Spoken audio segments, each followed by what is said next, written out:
Afrique des légendes, je vous salue.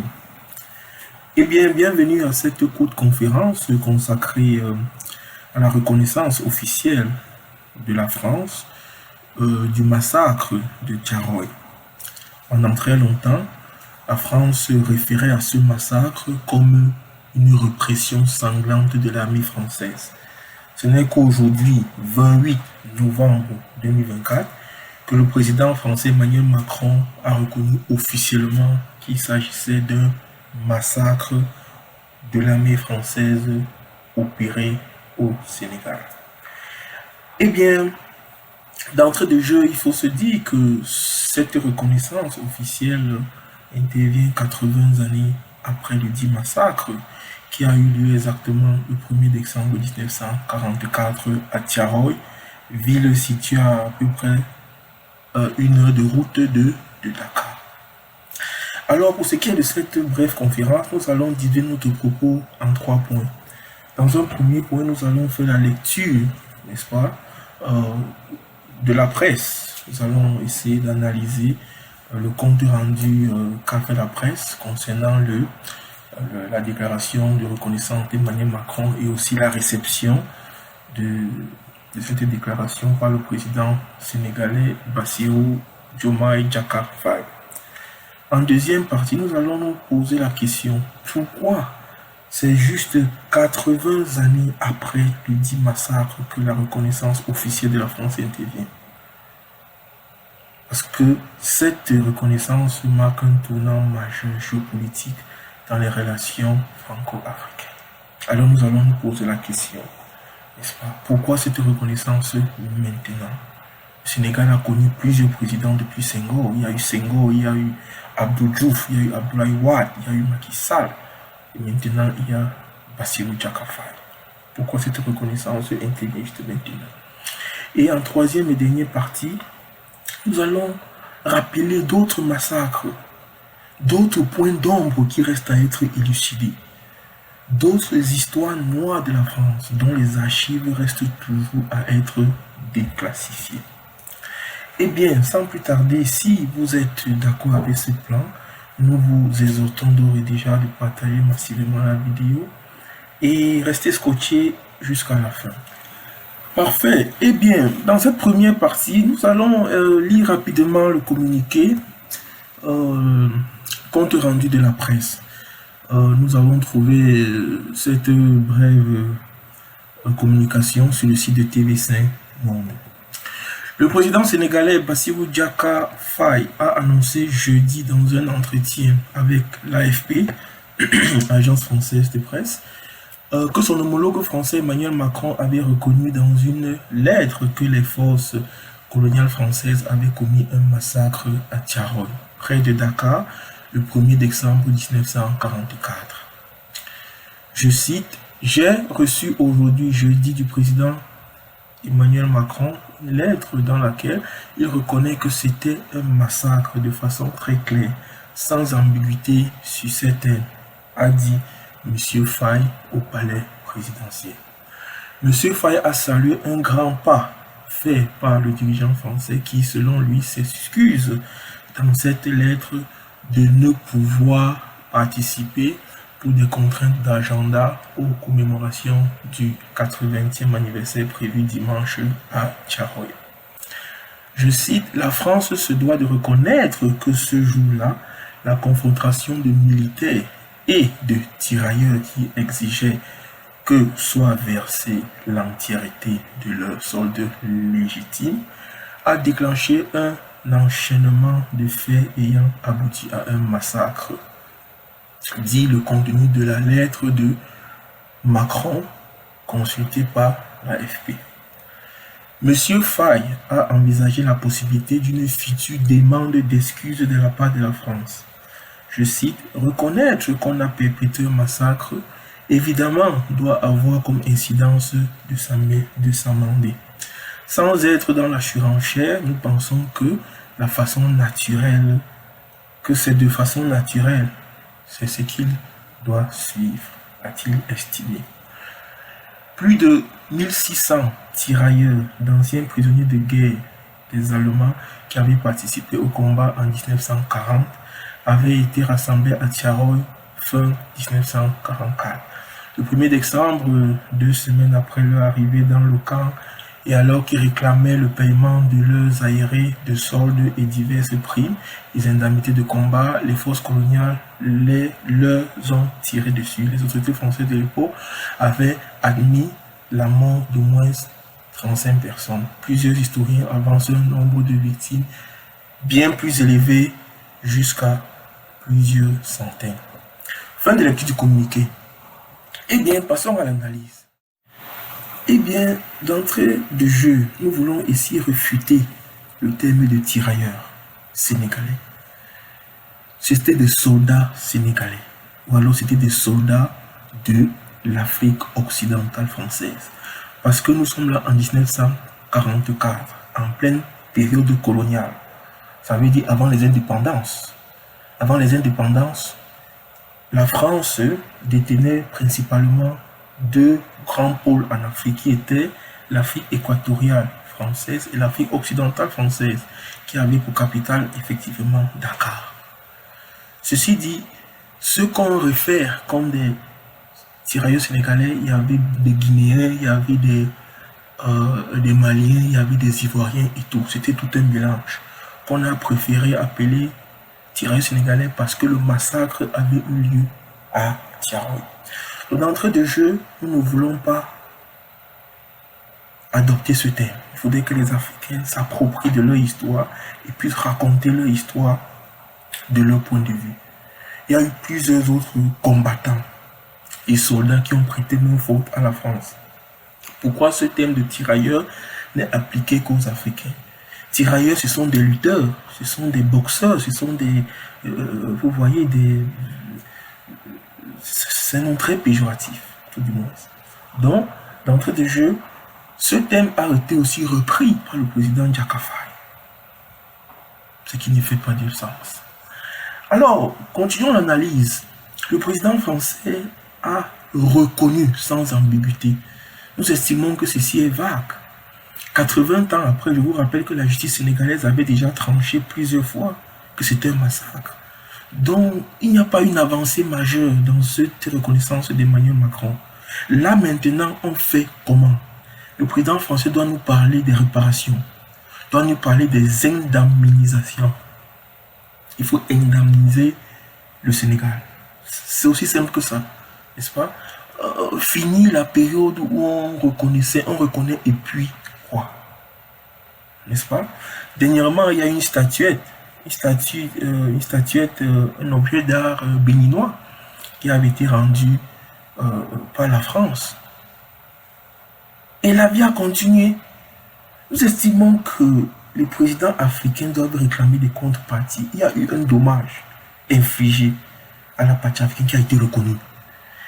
Le président Jaka Faye a implicitement demandé à la France de s'excuser et aussi à ébaucher, n'est-ce pas, si vous avez bien écouté le communiqué, une possibilité de dédommagement. Mais nous estimons que ceci est mou, que cette demande est très faible.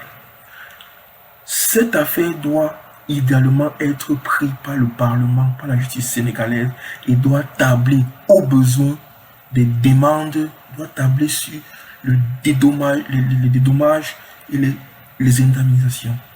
C'est la justice sénégalaise qui doit décider à quel montant la France doit indemniser le Sénégal. Je pense que ces pratiques qui consistent juste à faire des communiqués vases et creux est révolue. Je vous rappelle que la Namibie qui a été colonisée par l'Allemagne a payé pendant très longtemps les dommages à la Namibie. Je vous rappelle que l'Allemagne aussi a payé beaucoup de dommages à la France après le nazi. La période nazie. L'Allemagne a payé. Je crois que c'est juste il y a moins de 10 ans que le paiement s'est estompé. Ceci veut dire que ça se fait dans le monde entier. On paye pour les réparations. Donc, les Africains doivent arrêter de se contenter juste des reconnaissances honorifiques. Demander effectivement des réparations. Il y a eu plusieurs morts. Certaines sources parlent de près de 500 militaires qu'on a tués, 500 soldats sénégalais qu'on a tués à bout portant à Thiaroye. Voilà. Et on se contente juste d'une simple reconnaissance. Vous voyez que ceci n'a pas de crédibilité. Donc, nous n'en voulons pas trop au président Macron. Il fait son one-man show. Mais nous en voulons ici au président Faye, qui doit, n'est-ce pas, reléguer cette affaire à la justice, qui doit, n'est-ce pas, prendre le relais, établir sur des réparations, qui doit réouvrir une enquête. Nous exhortons la France ici à déclassifier les archives. Parce que la reconnaissance ne suffit pas. Il y a plusieurs archives, il y a plusieurs informations qui restent jusqu'à nos jours classifiées au niveau du Quai d'Orsay. Il faudrait que ces archives soient déclassifiées pour qu'on puisse faire la lumière totale sur cette affaire de Thiaroye. Voilà. Alors, je crois que ça, c'est notre réaction à chaud. En conclusion, là, ce communiqué n'émeut personne. Monsieur Emmanuel Macron, comme nous allons le voir en deuxième partie, est en perte de vitesse en Afrique, avec le Niger, le Burkina et le Mali réunis au sein de l'AES, qui, n'est-ce pas, essaie de se départir de la puissance, de l'ancienne puissance coloniale. Étant en perte de vitesse, Emmanuel Macron essaye de sauver le bateau à tout prix. Donc ce communiqué est creux et nous exhortons la justice sénégalaise de prendre le relais pour exiger les dédommages, les indemnisations que la France doit opérer au Sénégal. Nous rappelons ici que pendant très longtemps, les soi-disant tirailleurs sénégalais devaient vivre en France pour, n'est-ce pas, entrer en possession de leur salaire. Alors, on a vu des papas, des mamans, grand-papa, séparés de leur famille pendant longtemps, restés dans des petites chambres en France, dans des petites chambres, dans des banlieues, des bidonvilles en France, tout simplement parce qu'ils ne voulaient pas perdre les avantages, n'est-ce pas, salariaux. Voilà. Ça c'est une aberration, c'est une insulte pour l'Afrique. Donc il y a autant de points à expliciter dans cette affaire. Voilà. Une reconnaissance n'est que creuse et non significative pour l'Afrique des éveillés. Eh bien, je pense que la première partie a été bouclée. Nous avons démontré que ce communiqué, n'est-ce pas, n'émeut personne. Mais dans cette deuxième partie, posons-nous la question, pourquoi ce communiqué intervient maintenant? Tous les présidents français de la Ve République savaient que c'était un massacre, n'est-ce pas? Mais personne n'a, n'est-ce pas, voulu le proclamer officiellement, jusqu'à Emmanuel Macron. Eh bien, pour planter le décor, rappelons que ce communiqué a été prononcé lors de la visite d'État du président nigérian, le président Ahmed Bola Tinubu, à Paris, ce 28 novembre 2024. Eh bien, nous avons remarqué durant les 3 dernières années que la France essaye, n'est-ce pas, de diversifier ses partenariats en Afrique. La France de l'époque était particulièrement intéressée à l'Afrique francophone. Entendez par là les anciennes colonies de la France. Mais ces jours-ci, nous constatons un appétit fou de la France vers les pays anglophones. C'est le Nigeria aujourd'hui, dernièrement c'était le Kenya. Vous vous rappelez qu'au sommet de la francophonie, le dernier sommet de la francophonie, le président Kenya, William Ruto, a été invité. Et la France, je crois, a décidé d'organiser le prochain sommet de francophonie au Kenya, du jamais vu. Alors, nous inscrivons donc ce communiqué, cette reconnaissance dans l'apprivoisement de l'Afrique anglophone. Le président français essaie de se refaire une virginité pour, n'est-ce pas, conquérir l'Afrique anglophone. La France devient de plus en plus présente en Afrique anglophone et aussi en Afrique australe, au Mozambique, en Namibie. La France essaie vraiment de diversifier ses partenariats parce qu'elle sent sa fin approcher, tout du moins en ce qui est de l'AES, où elle avait beaucoup d'intérêt. L'Afrique, je veux dire l'Alliance des États du Sahel. Donc ça, c'est la raison principale. La France a toujours agi selon ses intérêts. Comme le président Chirac a lui-même dit, en politique, il n'y a pas d'amis, il n'y a que des intérêts.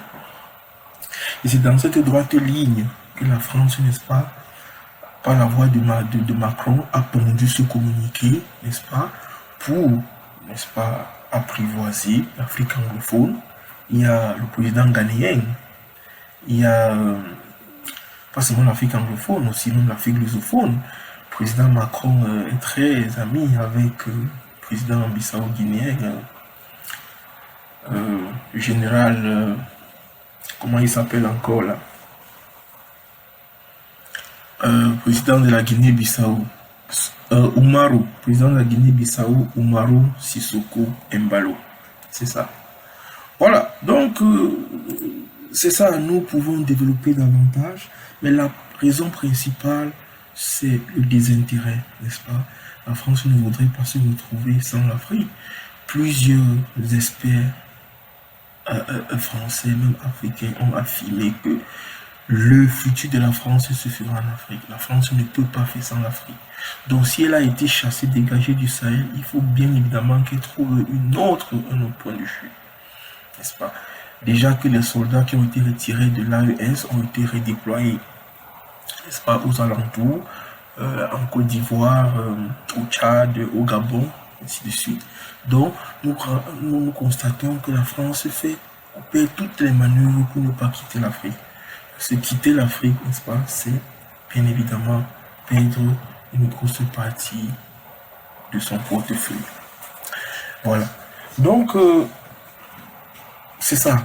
En troisième partie, sans plus tarder, nous voulons ici rappeler rapidement, il y a tellement d'autres massacres ou d'autres actions non élucidées qu'a perpétré la France, bien évidemment, à l'extérieur. Alors, nous allons commencer par l'affaire de Thomas Sankara. L'assassinat de Thomas Sankara, exactement en 1987, n'a pas fini de faire couler beaucoup d'encre. En 2022, la justice burkinabé avait reconnu M. Blaise Compaoré, exilé et en Côte d'Ivoire et protégé par le président néocolonial Alassane Ouattara. La justice burkinabé avait condamné Blaise Compaoré par contumace, je crois, à la prison à perpétuité.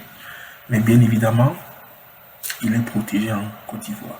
La justice burkinabé avait aussi, n'est-ce pas, affirmé qu'il y a eu des complices français en connivence avec la partie, le président avec Blaise Compaoré. Eh bien, la France jusqu'aujourd'hui n'a pas déclassifié les archives concernant l'assassinat du capitaine Isidore Noël Thomas Sankara. Nous passons à une autre affaire, Dulcie September. Cette femme doit être peut-être ignorée du public francophone africain. Dulcie September, C'était la femme représentatrice ou alors leader de l'ANC, African National Congress, pendant l'apartheid. Elle représentait l'ANC en France. Alors, du 6 septembre était métisse, elle était assassinée effectivement par balle.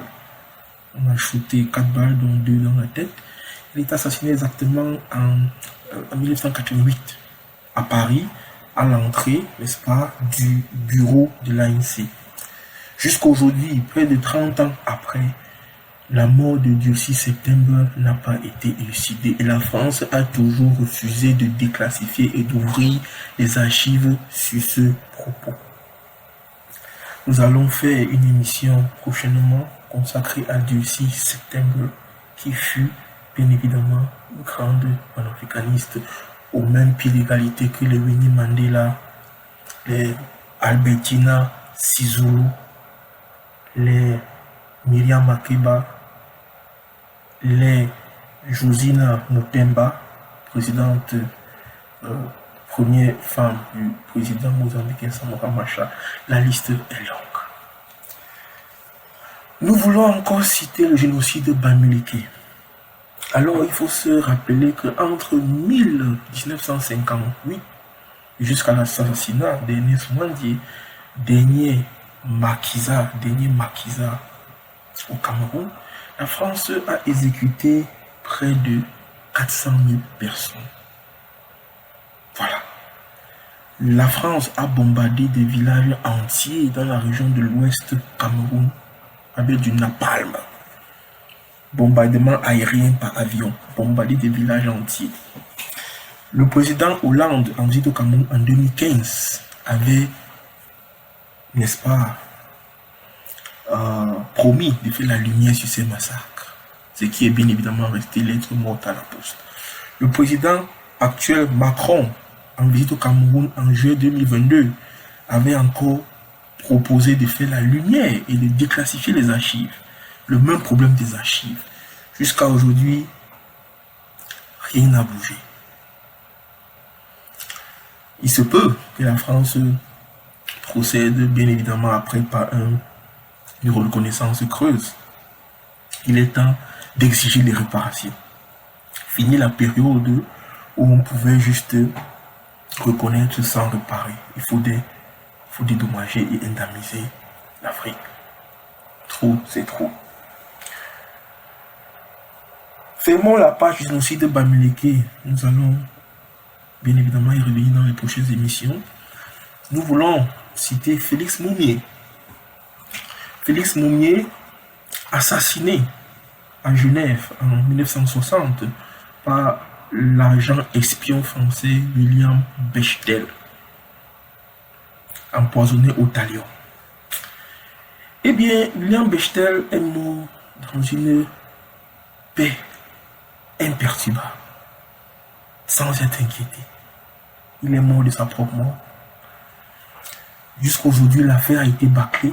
La France a bien évidemment refusé d'ouvrir les archives. Le corps de Félix Roland Moumié réside à Kaloum, à Guinée-Conakry jusqu'à aujourd'hui.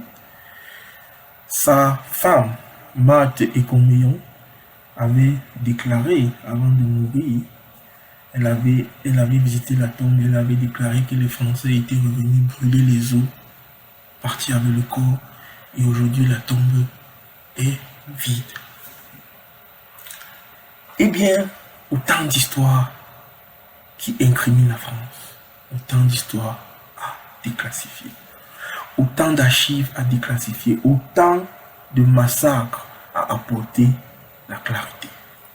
La liste est tellement longue, nous pouvons passer toute la journée, toute la soirée en citer les massacres et les méfaits de la France, tant pendant la période coloniale que pendant la période néocoloniale.